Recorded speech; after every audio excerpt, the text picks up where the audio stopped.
3월 9일 주일낮 성찬 예배 시작합니다. 성가대 주악에 맞추어서 하나님 앞에 묵상하시겠습니다.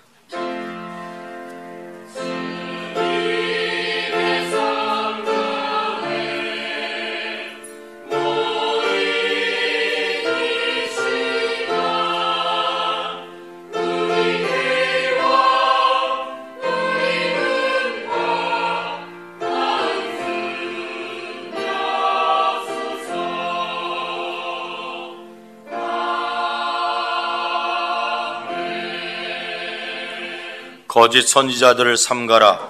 양의 옷을 입고 너희에게 나아오나 속에는 노략질하는 일이라.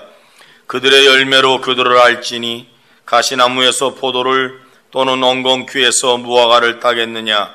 이와 같이 좋은 나무마다 아름다운 열매를 맺고 못된 나무가 나쁜 열매를 맺나니 좋은 나무가 나쁜 열매를 맺을 수 없고 못된 나무가 아름다운 열매를 맺을 수 없느니라. 아름다운 열매를 맺지 아니하는 나무마다 찍혀 불에 던져지느니라. 이러므로 그들의 열매로 그들을 알리라. 나더러 주여 주여 하는 자마다 다 천국에 들어갈 것이 아니요 다만 하늘에 계신 아버지의 뜻대로 행하는 자라야 들어가리라. 사랑이 많으신 하나님 아버지, 주님의 은혜를 감사드립니다. 오늘도 우리에게 복되고 좋은 날 허락하셔서 하나님께 예배드리게 하시니 주님의 은혜를 생각할 때마다 감사드립니다. 드려지는 예배를 받아 주옵소서. 한량없는 은혜가 이 시간 우리에게 충만히 임하게 만들어 주시고 예수님 만나러 온 우리 성도들이 예수님 꼭 만나도록 역사해 주시기를 원합니다. 하나님 아버지, 올해는 광복 70주년입니다. 이 땅에 광복을 주신 지 70년이 됐지만 아직도 남과 북은 하나로 되지 못하고 나뉘어 싸우고 있습니다. 이 민족을 하나님 앞에 바치오니 받아주시고 긍휼함을 베풀어 주옵소서. 예수님의 이름으로 기원합니다. 아멘. 다 같이 일어나셔서 찬송가 27장과 주의 이름 높이며 찬양합니다.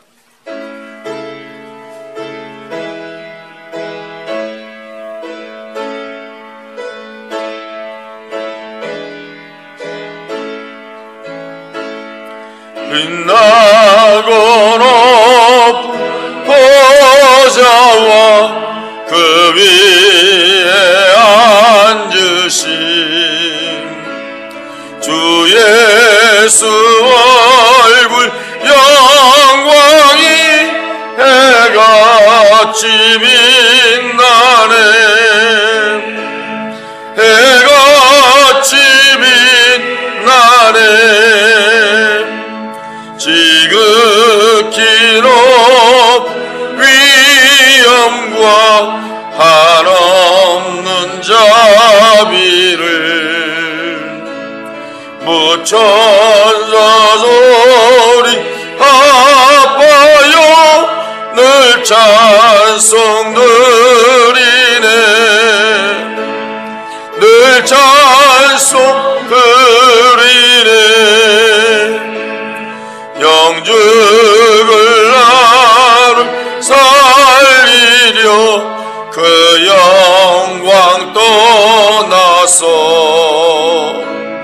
그 부끄러운 십자가 날 위해 지셨네.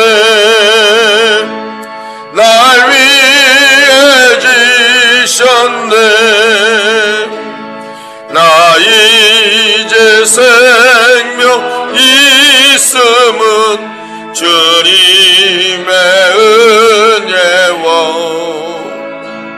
저 사망 권세 이기리 큰 기쁨 넘치네. 큰 기쁨 넘치네.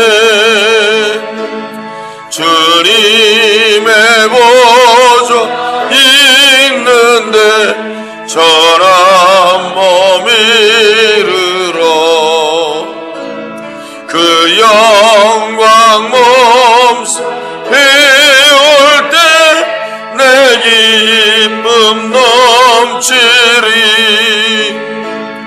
내 기쁨 넘치리.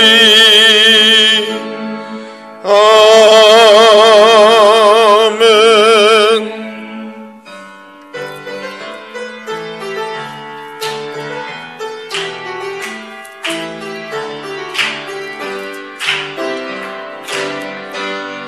주의 이름 높이며 주를 찬양하나이다.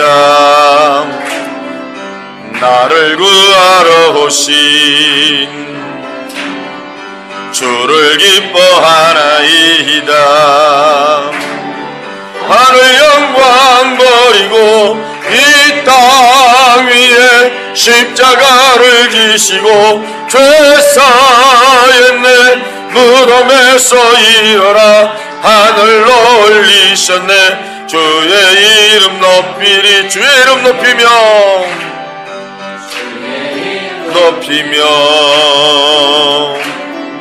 주를 찬양하나이다.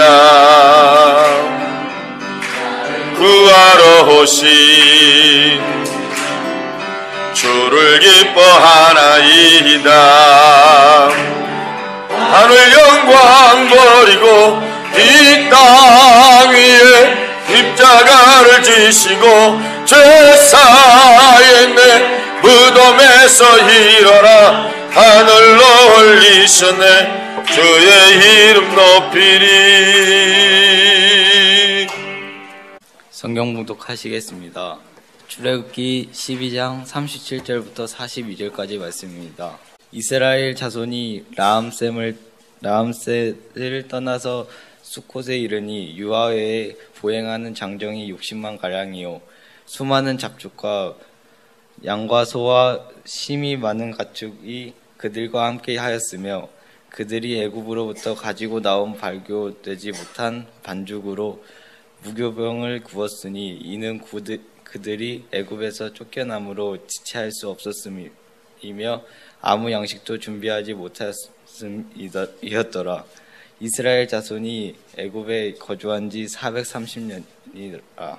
430년이 끝나는 그날에 여호와의 군대가 다 애굽 땅에서 나왔은즉 이 밤이 그들을 애굽 땅에서 인도하여 내심으로 말미암아 여호와 앞에 지킬 것이니 이는 여호와의 밤이라. 이스라엘 자손이 다 대대로 지킬 것이니라. 아멘. 아멘. 할렐루야. 성가대 찬양이 있겠습니다.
감사합니다. 기도드리겠습니다. 사랑이 많으신 하나님, 오늘도 주님의 말씀으로 우리에게 은혜를 주옵소서. 예수님의 이름으로 기도드립니다. 아멘. 주 예수님의 은혜가 우리 가운데 충만히 임할 줄 믿으시면 아멘. 광복 70주년을 맞이하는 올해 한국은 많은 광복 70주년 기념에 대한 것들을 준비하고 있고 행사를 벌이고 있습니다. 오늘 8.15 광복 70주년 앞두고 전국 교회가 오늘 오후 3시나 오늘 오후 7시에 함께 연합예배로 드리게 됩니다. 오늘 오후 3시 반에 서울 시청광장에서 1만 명 성도가 함께 모여서 광복 70주년 행사를 합니다. 유일하게 우리 청주에는 연합 행사를 준비하지 못해서 우리가 함께 할 수가 없습니다. 저희는 10월 달에 불꽃 기도회를 광복 70주년 기념 성회로 이렇게 바꿔서 한다고 지난주 금요일 날 결정이 돼서 여러분들에게 말씀을 드립니다. 오늘은 광복주의를 맞이한 한국교회와의 민족에 대해서 제가 말씀을 좀 전하려고 합니다. 참 자유와 희망의 빛이라는 제목으로 말씀을 드리겠습니다. 우선 유머스러운 얘기를 하나 하겠습니다. 세계 여러 나라 사람들이 함께 배를 타고 여행을 하는데 갑자기 풍랑을 맞았습니다. 배가 파선의 위기를 맞았습니다. 급한 마음에 선장이 말했습니다. 지금 배는 너무나 무겁습니다. 여기 있는 승객들 잘못하면 우리가 다 목숨을 잃을 수 있습니다. 딱 세 사람만 배에서 내려주시면 다 살 수가 있습니다. 그 말을 듣고 신사의 나라 영국에 있던 어떤 청년이 벌떡 일어나서 신사의 나라 영국이여 영원하라 그래가지고 물속에 들어갔습니다. 이때 옆에 있던 청년이 벌떡 일어나더니 God bless 아메리카, 하나님이여 아메리카를 축복하옵소서. 그리고 물속으로 풍덩 들어갔습니다. 그걸 가만히 지켜보고 있던 한국의 청년이 벌떡 일어났습니다. 한국이여 영원하라, 대한민국 만세, 독도는 우리 땅. 그리고 난 다음에 옆에 있는 일본 놈을 백길로 탁 차서 바다에 빠뜨려 버렸습니다. 하나도 안 웃긴 얘기인데 우리는 참 씁쓸한 웃음을 짓고 있습니다. 일본에 대한 안 좋은 감정을 표현한 유머다 이렇게 생각을 합니다. 일본을 생각하면 참 용서가 안 되는 게 너무나 많습니다. 오늘 잠깐 인터넷 보니까 오늘 저녁에 버마로 끌려간 우리나라 위안부 젊은 사람들이 거기서 아이도 낳고 그 명부가 태국에서 밝혀졌어요.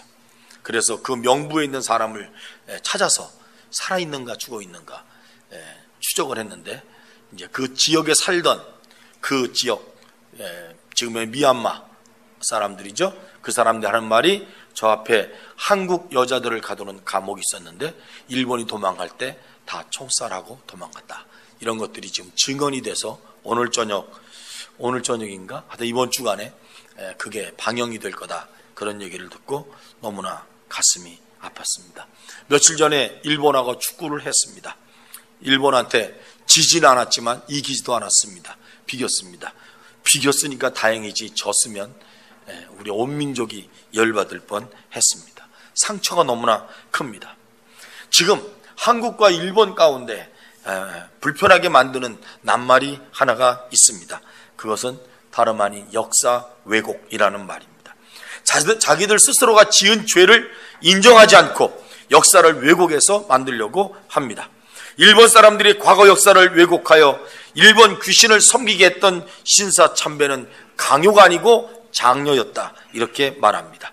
여러분, 일제시대 모든 관공서에서 일장기를 갖다 놓고 신사 참배를 강요했습니다. 집집마다 신사를 모시게 했고 동방 요배를 강요했고 장로교 총회 때 목사님들이 일어나서 신사 참배하고 장로교 총회를 시작하도록 모든 순사가 한 사람, 총대 한 사람 옆에 다 앉아 있었습니다. 그리고 교회가 신사 참배를 통과시키도록 그렇게 압박을 놓고 결국은 통과하게 만들었습니다. 거기에 반대하는 목사님들은 데려가서 많은 고통을 주었고, 그리고 정말 많은 사람들이 신사 참배 반대하다가 죽임을 당했습니다.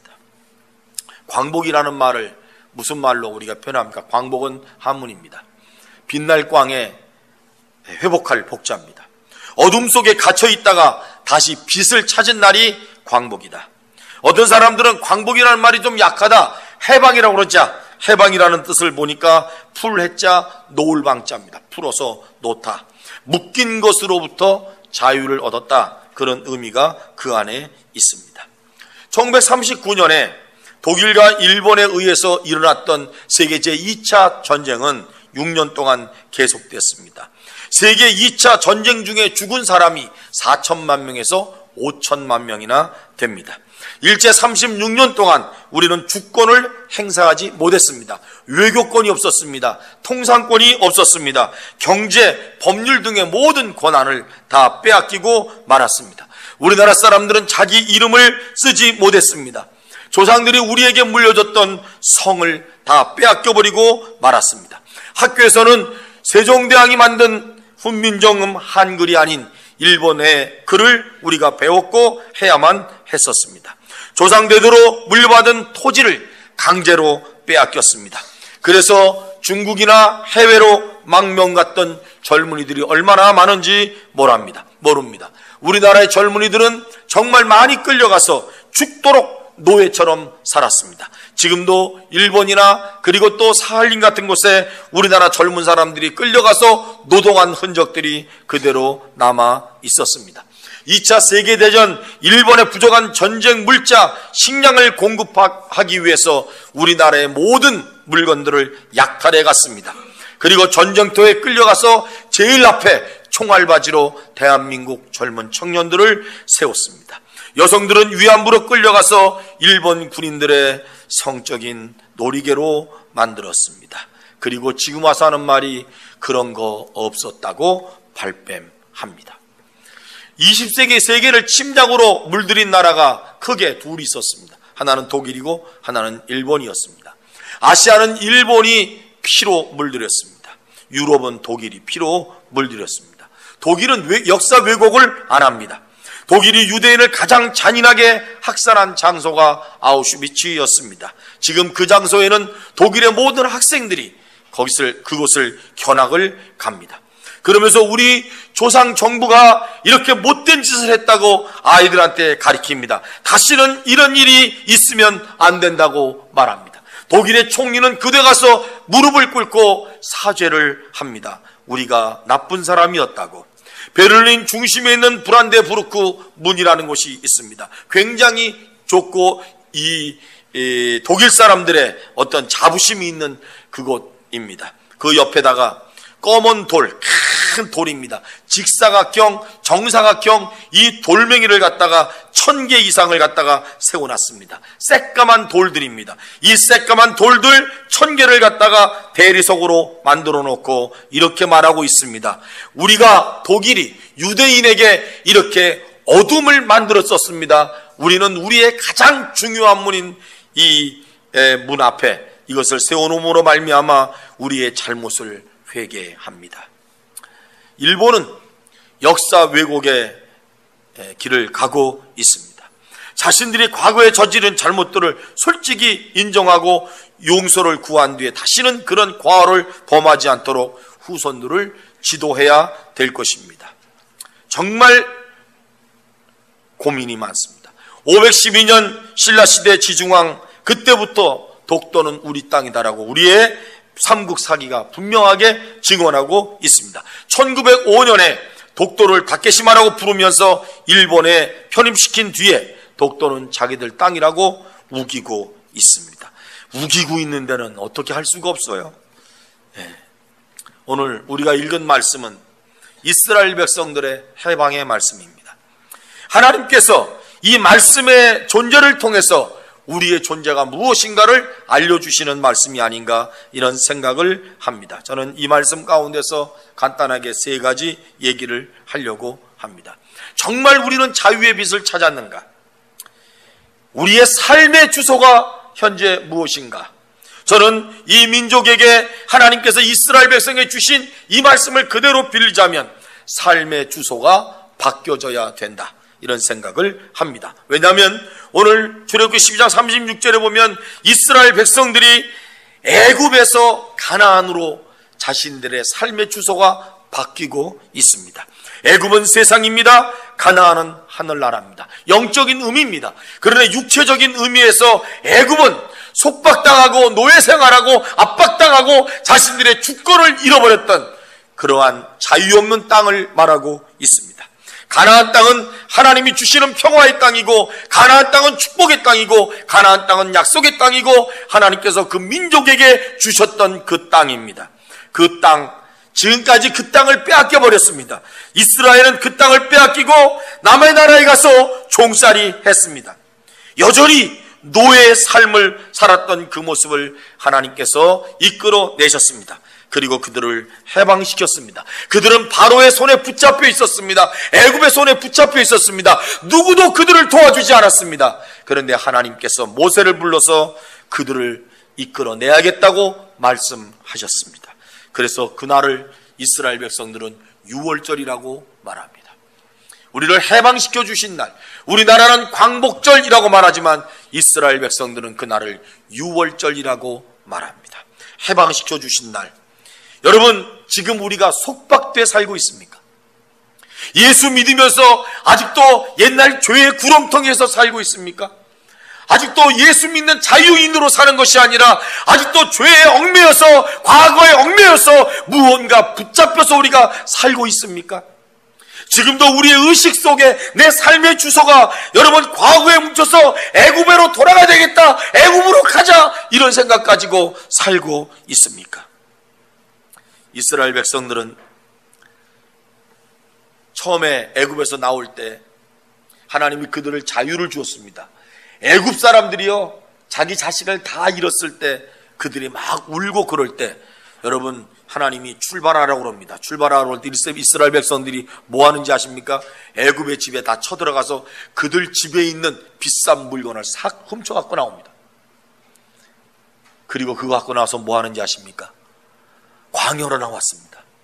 모세가 산 위에 올라갔습니다. 그 산 위에서 하나님을 만나고 있던 거룩한 40일 동안에 이스라엘 백성이 뭐 하는지 아십니까?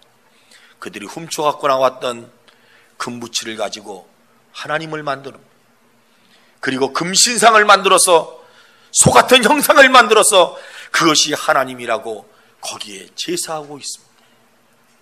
하나님이, 살아계신 하나님이 그 백성들을 자유하게 만들어줬는데 자유한 그 백성들이 다시 죄의 노예가 돼서 하나님이 아닌 우상을 만들어 놓고 그들이 약탈한 그 물건을 가지고, 세상 것 가지고, 하나님의 것이 아닙니다, 그것 가지고 우상을 만들어 놓고 엎드려 절하는 그 모습을 보고 모세가 갖고 오던 두 개의 돌판, 율법을 깨버리고 맙니다. 얼마나 가슴 아팠습니까? 모세가 하나님께로 나아갑니다. 하나님, 내가 참 슬픕니다. 이 백성들이 자기들을 위하여 금신상을 만들어 싸우니 큰 죄를 범하고 있습니다. 자유를 주신 하나님 앞에서 이 민족은 지금 무엇을 하고 있는가? 우린 또다시 금신상을 만들진 않는가? 우리는 또다시 일본의 압제가 아닌 어떤 다른 것의 압제가 돼서 살고 있는 것은 아닌가? 우리가 고민해야 될 문제라고 생각합니다. 한 사람 얘기를 제가 하겠습니다. 1951년 1월에 일사 후퇴가 일어났습니다. 6.25 전쟁이 삽시간에 일어나가지고 주일날 새벽에 쏟아져 내려왔습니다. 그리고 나서 인천 상륙작전에서 막 올라가는 그 기간이 한 6, 7개월밖에 안 돼요. 그래서 다시 올라갔다가 중공군이 밀려오게 될 때 여러분 또다시 도망가는 그러한 위치에 있었습니다. 그때 많은 많은 사람들이 피난을 갑니다. 6.25 전쟁이 일어날 때는 갑자기 쳐내려오는 바람에 피난 갈 길이 많지가 않았어요. 일사 후퇴가 북한에서부터 엄청나게 많은 사람들이 피난을 갑니다. 그게 겨울이었지 않습니까? 그때 서울에 있는 모 은행에 어떤 젊은 사람이 들어왔습니다. 그 은행이 지금 난리요. 중공군이 내려온다니까 은행을 정리해가지고 지금 전부 다 피난 가려고 준비하고 있는데 한 청년이 와서 내가 돈 꾼 거를 갚겠다는 거예요. 여러분 같으면 갚겠습니까? 전쟁통인데 돈 꾼 거 갚으러 왔다고. 거기 가서 하는 말이 이거 지금 당신 뭐 돈 꿔줬다는 증명도 없고 지금 이게 은행이 엉망이니까 뭐 다음에 갚으라고 가시오 그랬더니 아니라고. 나는 오늘 갚아야 되겠다고 전쟁통에 돈을 갖고서 이렇게 말했습니다. 내가 돈을 갚았다는 거 서류 못 찾아 그 차용증을 하나 써달라고 그래가지고 돈을 갚았다는 증명서를 하나 써줬어요. 그거 받고 이제 이 사람은 제주도로 피난 가요. 가족과 다 함께 피난 갑니다. 전쟁통이요. 전쟁이 끝날 때쯤에 미군 부대가 들어와가지고 군 부대가 막 물자가 있어요. 군인들이 먹어야 될 물자가 있어야 되는데 물자가 없으니까 사람들한테 물자를 날리게 하는데 제주도에서 생선 대는 일을 이 사람한테 맡겼어요. 이 사람이 생선을 팝니다. 부족한 거예요. 그래서 배를 가지고 이 배로 고기도 잡아가지고 이걸 아무래도 내가 해야겠다. 그런데 배 살 돈이 없잖아요. 그래서 부산으로 건너옵니다. 이 사람 부산으로 건너와서 은행에 가서 돈을 빌리려고 돈을 좀 빌려주세요. 전쟁통에 누가 돈을 빌려줍니까? 언제 죽을지도 모르는데 빌려줄 사람이 없잖아요. 그래서 아무도 빌려주지 않으니까 아유 할 수 없다. 아무것도 안 빌려주는구나. 나가다가 생각하는데 무슨 생각이 나냐면 내가 옛날에 돈을 갖다 줬는데 이게 잘 처리됐나 이게 궁금한 거예요. 그래서 그걸 가지고 가서 옛날에 갖다 준 거 그거 받았다는 거 그거 사인한 거 갖다가 보여줬어요. 내가 옛날에 이런 돈을 내가 이 서울에서 맡겼는데 처리가 잘 됐습니까? 이렇게 물어보니까 직원이 은행장님 그 사람 왔다고. 그 사람이 누구냐고. 옛날에 돈 맡기고 간 사람 빚 갚은 사람 나왔다고. 그랬더니 은행장이 손을 탁 잡고 우리가 당신을 찾았다는 거예요. 당신같이 정직한 사람이 이 땅에 있다는 게 너무너무나 감사하고 뭐 하신 거 했더니 지금 사업을 하는데 돈이 없다고. 당신 같은 사람이 사업을 하면 우리 은행 돈 다 꿔주겠다고. 그래서 그분이 가서 사업에 성공을 했죠. 그게 한국 유리를 만든 최태섭 장로님. 최태섭 영락교회 장로님이셨죠. 우리가요 그분 글을 읽어보면 내가 지금 어떻게 살고 있어야 되는가를 우리가 생각나게 해주는 글이 있어요. 그분 어록에 이렇게 되어 있습니다. 다른 사람보다 무언가 더 가진 사람은 그것이 힘이든지 돈이든지 지식이든지 그것을 사회와 이웃을 위해 봉사하는 데 써야 된다. 나는 개인적으로 적어도 기업 이윤의 20%는 사회에 환원해야 한다고 생각한다. 또 그러기 위해 노력해왔다. 부유하기 때문에 남을 도울 수 있는 것이 아니다. 남을 돕기 때문에 부유한 사람이 되는 것이다. 아무리 가진 것이 많아도 남을 위해 쓰지 않으면 그 사람은 가난한 사람이다. 그러나 비록 가진 것이 얼마 되지 않는다고 해도 남을 돕는데 자기가 가지고 있는 것을 쓸 줄 아는 사람은 참된 부자이다. 우리의 비전의 땅이 어딘가? 나는 지금 어디에 살고 있는가? 애굽처럼 애굽에 살고 있는 노예의 삶을 살고 있는가? 아니면 나는 지금 가나안 백성으로 살고 있는가? 해방되었다고 대한민국은 해방의 모습을 갖고 살고 있는가? 아니면 아직도 과거에 붙잡혀 살고 있는가? 제가 여러분들에게 말씀드리려고 하는 첫 번째 핵심은 뭐냐? 그들은 익숙했고 편안했고 배불렀지만 참 생명이 없는 땅을 그들은 떠나야만 했었습니다. 왜 그런지 아십니까? 거긴 참 생명이 없었습니다. 일제 36년 동안 숨을 쉬고 살아도 밥을 먹어도 어디를 가도 그것은 내 나라가 아니었습니다. 그런 압박과 서름에서 하나님이 우리를 바꿔주셨습니다. 얼마나 감사하고 얼마나 기뻐요. 여러분, 그런데 지금도 삶의 주소가 바뀌지 않고 옛것에 붙잡혀 살고 있다면 우리는 크리스찬이 아닙니다. 그걸 벗어나서 진짜 크리스찬이 되기를 주님의 이름으로 축원합니다. 두 번째, 자유의 빛이 우리에게 오기 위해서는 뭐가 중요하느냐면 삶의 주인이 바뀌어야 됩니다. 일본 사람들이 우리를 강제 합병해서 만들어 놓은 것이 뭐냐면 신민사상이었습니다. 신민사관. 우리 대한민국 백성을 자기네 나라 신민족으로 만들어 주겠다는 거예요. 안 만들어줘도 돼. 우리나라 개화기 때 그 역사를 보면요, 이 역사가 굉장합니다. 세계가 대한민국으로 옵니다. 프랑스가 와서 대원군 때 얘기입니다. 프랑스가 와서 대한민국에 노크를 했습니다. 우리나라끼리 문 좀 열자고. 근데 우리나라는 외국 사람만 들어오면 저 나쁜 놈 들어온다고 전부 다 공격을 해댔습니다. 그래가지고 대포 싸움이 일어났죠. 프랑스 함대가 싹 무너져 버렸습니다. 죽었어요. 그리고 나서 대원군이 만세를 불렀습니다. 그리고 또 누가 오느냐 하면 미국이 옵니다. 셔머노? 이게 배가 와서 우리나라 무역하자고 오는데 우리나라가 저런 거 들어오면 안 된다고 다 불태워서 쫓아버립니다. 미국이 도망가면서 울었습니다.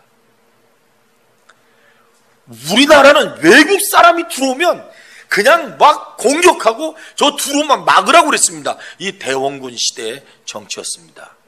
이때 몰래 들어온 사람들이 있었습니다. 대원군과 그 앞잡이들을 살살살살 녹여낸 사람들이었습니다. 이게 일본이요. 여기에 넘어가 버리고 말았습니다. 일본이 큰 소리 쳤지만 우리는 일본의 압제하에 참 수모를 많이 겪었습니다. 오죽하면 송기정 선수가 달리기에서 1등에 일장기 하고 있는데 그걸 보면서도 울면서도 기뻤대잖아요. 태극기 붙였으면 오죽 좋았을까. 그런데 그걸 쳐다보면서 우리 백성이 울면서도 뭐라고 그랬어요? 저건 한국 사람이야. 일장기를 붙여서 저건 한국 사람이야. 우리는 너무나 많은 문화재를 강탈당했습니다. 청년들은 침략 전쟁의 총알바지로 끌려갔습니다. 젊은 여자들과 처녀들은 정신대로 끌려갔습니다. 신앙의 자유는 말할 것 없습니다. 얼마나 기독교가 핍박을 받았고 죽임을 당했는지 모릅니다. 여러분, 일본 사람들이요, 기독교 굉장히 미워했습니다. 오늘 말씀을 보세요.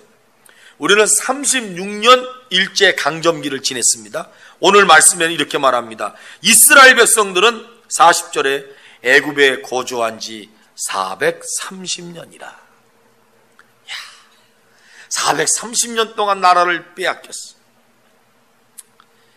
그들의 주인은 바로였습니다. 그들의 주인은 바로였습니다. 우리처럼 상해에다가 임시정부 만들지도 않았습니다. 그냥 거기서 430년 동안 살았습니다. 그러니 얼마나 많이 잊어먹었을까요? 자기의 것들을. 주인이 바로였습니다. 430년 동안 세월에서 그들은 신앙을 잃어버렸고 소망도 잃어버렸습니다. 이름도 전부 다 애굽식으로 개명합니다. 바로가 그들의 신입니다. 여러분, 한 세대를 30년으로 보면 14세대가 지나가 버린 그들이었습니다. 그저 하루하루 목숨을 이어가고 그들의 멍에를 자식에게 물려줬어만 했습니다. 바로가 주인인 세상. 우리는 지금 바로가 주인인 세상, 마귀가 주인인 세상, 이런 세상에서 삽니다. 무엇인가 붙잡혀서 살 수밖에 없는 세상에서 우리는 삽니다. 예수 믿으면서도 삶의 주인이 하나님이 아니고, 예수 믿으면서도 내 삶의 주인이 예수 그리스도가 아니고, 우리가 세상에 붙잡힌 마귀가 우리의 주인인 세상, 그런 세상에서 살고 있습니다. 무당 잘 됐다는 소리 들어봤습니까? 무엇인가 잡신들에 의해서 얽어 매어 사는 그들의 인생이 잘 될 리 없지 않습니까? 그들의 자녀들이 잘 될 리 없지 않습니까? 모두 다 매어 사는 사람들을, 여러분, 삶의 주인이 우리가 하나님이라면 기독교는 이 땅을 지켜주시는 분이 하나님이라고 믿고 있습니다. 해방은 민족이 모든 나라의 주인이 하나님 되는 것, 그것이 우리 기독교식 해방입니다. 이런 것들을 잃어버리면 안 됩니다. 우리의 주인은 바로가 아닙니다. 우리의 주인은 일제가 아닙니다. 우리의 주인은 하나님이십니다. 여러분, 우리가 결국 해방인 민족이 서로 주인들 되려고 하는 사람들이 있었습니다. 이 주인 되려고 하는 사람들이 한쪽은 북한으로 들어갔고 한쪽은 남한으로 들어왔습니다. 그리고 각각 자신의 정부를 세웠습니다. 하나님이 노예에서 해방시켜주고 일제 강점기에서 해방시켜줬는데 사람이 주인된 세상을 만들자고 공산주의와 민주주의를 들고 들어와서 결국은 이 나라는 또다시 두 쪽이 되고 말았습니다. 사람이 주인이 되는 나라 쪼개집니다. 사람이 주인이 되는 나라 남의 나라에 먹혀버리고 맙니다. 하나님이 주인이 되는 나라, 그런 나라가 되기를 바랍니다. 세 번째, 신분이 바뀌어져야 됩니다. 신분. 이 신분은 노예였습니다. 이제는 자유자가 되는 것입니다. 41절에 어제까지 노예였던 그들을 이렇게 표현하고 있습니다. 여호와의 군대. 이제 그들은 더 이상 바로의 노예가 아닙니다. 여호와의 군대였습니다. 세상의 노예와 또 세상의 종과 같은 신분이었던 우리, 진노의 자녀였던 우리를 하나님께서 예수 그리스도를 통해서 하나님의 군대로 바꿔주셨습니다. 이것이 신분 변화입니다. 저와 여러분들의 신분이 변화됐습니다. 죄의 노예로 살아왔던 과거에서 떠나십시오. 이 세상을 의지하고 사람을 의지했던 그런 삶에서 떠나십시오. 진정한 영적 해방은 예수 그리스도께서 나를 바꿔주신 참된 자유인으로 사는 것입니다. 우리는 이제 하나님의 군대요 하나님의 자녀임을 기억하시기를 축원합니다. 진정한 자유, 진정한 기쁨, 진정한 회복, 이것은 세상의 과거로부터의 나를 예수 그리스도를 만남으로 말미암아 새로운 나로 바뀌어야 되는 것입니다. 어쩌면 우리는 지금 광야길을 가는 이스라엘과 같습니다. 광야의 길을 가는 것처럼 우리의 삶이 어려웠을 수도 있고 또 어려울 수도 있습니다. 그러나 지금까지 온 것은 임마누엘입니다. 주님이 우리에게 말씀하십니다. 내가 너를 만난 그날부터 마지막 내가 너를 부르는 그날까지 임마누엘 하리라, 너와 함께 하리라, 이 말씀을 해 주시는 것입니다. 광복절을 맞이해서 저는 하나님의 은혜를 받은 백성이라고 생각을 하고 그렇게 정의를 합니다. 믿음의 땅, 믿음의 자리를 우리가 회복해야 되지 않는가, 하나님의 통치가 이 땅에서 이루어져야 되지 않을까, 그런 생각을 갖게 되는 것입니다. 8월 15일 1945년 8월 15일 이 민족이 36년 동안 일제의 종으로 살다가 해방된 날, 자유를 찾은 날, 미국과의 전쟁에서 일본이 패망해서 무조건 항복함으로 말미암아 우리나라는 해방을 맞게 되었습니다. 우리가 힘이 있어서 해방되었을까요? 우리나라 스스로 힘을 키워서 일본과 싸워서 이겼을까요? 일본이 미국에 지는 바람에 우리가 만세를 부르게 된 거죠. 그 무서운 핵폭탄이 2개가 떨어지면서 다 날아가 버리고 말았습니다. 저는 핵폭탄이 떨어졌던 자리 나가사키에 가본 적이 있습니다. 일본의 나가사키 똑같은 핵폭탄이 지금도 만들어져서 거기에 박물관에 있습니다. 반이 딱 잘라져서 내부를 다 보여줍니다. 그리고 그 당시에 그 옛날 것과 새 것, 그리고 그 폭풍으로 날아간 그런 사진들이 전시되어 있습니다. 그거 하면 안 되겠더라고. 삽시간에 다 씻겨 나가버리는 아픔. 저는 마지막으로 하나님의 은혜라는 것을 한번 얘기하고 말씀을 마치려고 합니다.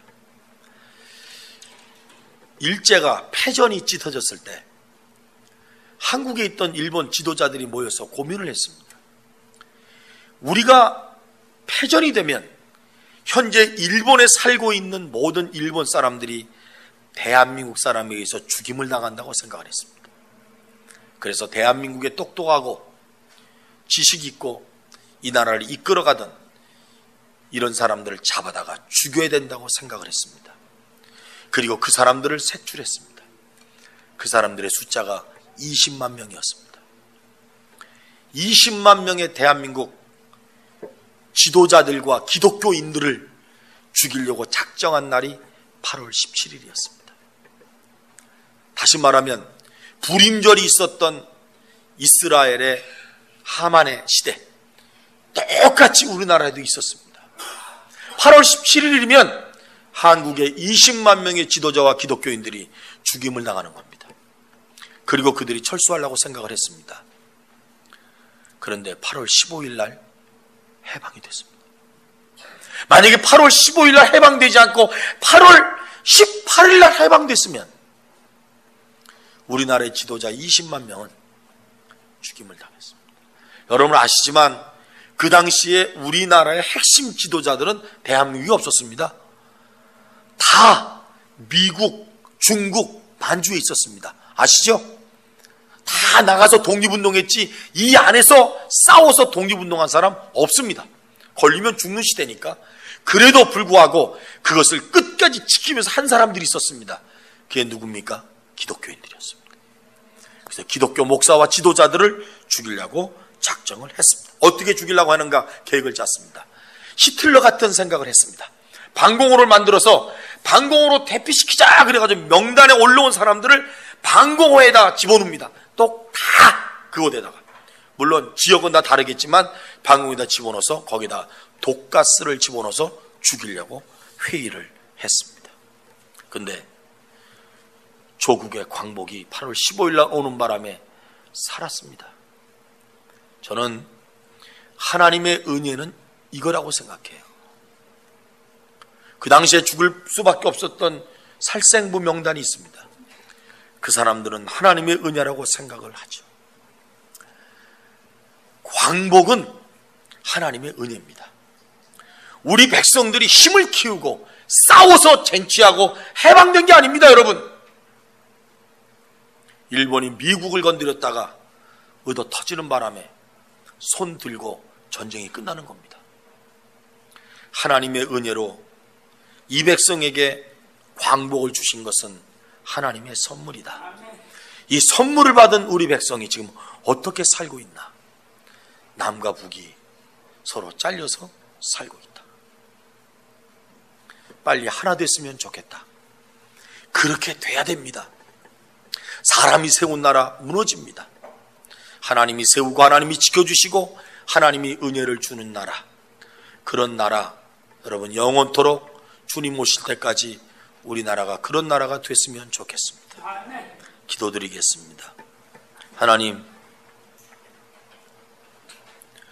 동해물과 백두산이 마르고 닳도록 하나님이 보호하사 우리나라 만세, 감격스럽게 목이 터지도록 불렀던 애국가, 그 애국가를 부르게 하신 은혜를 감사드립니다.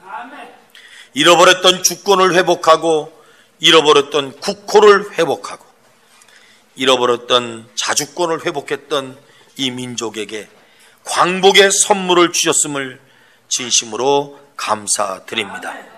70주년을 맞는 지금 우리나라, 우리 백성, 우리 온 성도가 하나님이 주권으로 세우신 나라, 하나님의 주권을 인정하는 나라, 주님의 은혜로 살아가는 나라, 다시는 남의 노예가 되지 않고 남의 나라에 붙잡혀 종살이하지 않는 그런 자유스럽고 복된 나라를 꿈을 꿉니다. 하나님이 역사에 주시옵시고 남북 잘려진 이 문제 해결을 하나님께서 해주셔서 통일 한국 시대를 바라보고 세계를 이끌어갈 수 있는 통일 한국이 될 수 있도록 이 대한민국에 은혜를 베풀어 주시옵소서. 우리 주 예수님의 이름으로 기도 올리옵나이다. 아멘. 이 땅에 부흥을 꿈꾸며 주님의 성령님이 오셔서 우리에게 놀라운 부흥 역사를 허락해 없소서.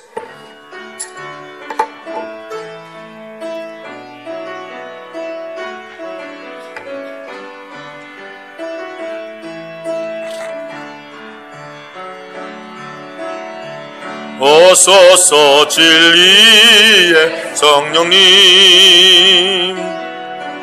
이 땅 흔들며 임하소서. 거짓과 탐욕 죄악에 무너진 우리 가슴 정케 하소서. 오소서 진리의 성령님, 하늘 가르고 임하소서.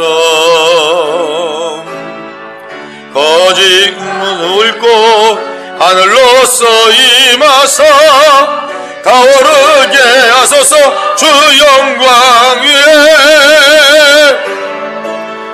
부흥의 불길 타오르게 하소서. 진리의 말씀 이 땅 새롭게 하소서. 은혜의 강물 흐르게 하소서. 성령의 바람 이 땅 가득 불어와 흰옷 입은 주의 순결한 백성, 주의 영광 위에 이제 일어나 열방을 치유하며 행진하는 영광의 그날을 주소서. 부흥의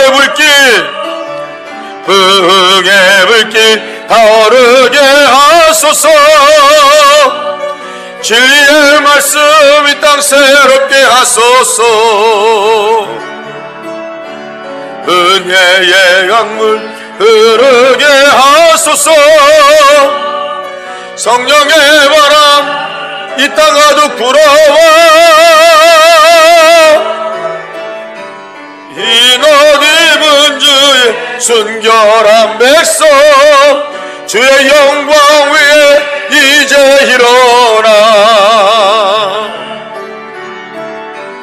열방을 치유하며 행진하는 영광의 그날을 주소서. 눈을 잠깐 감으시기 바랍니다. 광복 70년에 이 민족은 어떤 자리에 있을까? 남과 북은 어떤 자리에 있을까? 나의 모든 죄악을 용서하시고 죄에서 구속하시고 참된 자유를 주셨는데 내 영적인 자리는 지금 어디에 있을까? 나는 어디로 가야 되고 참된 자유를 갖고 난 무엇을 해야 될까?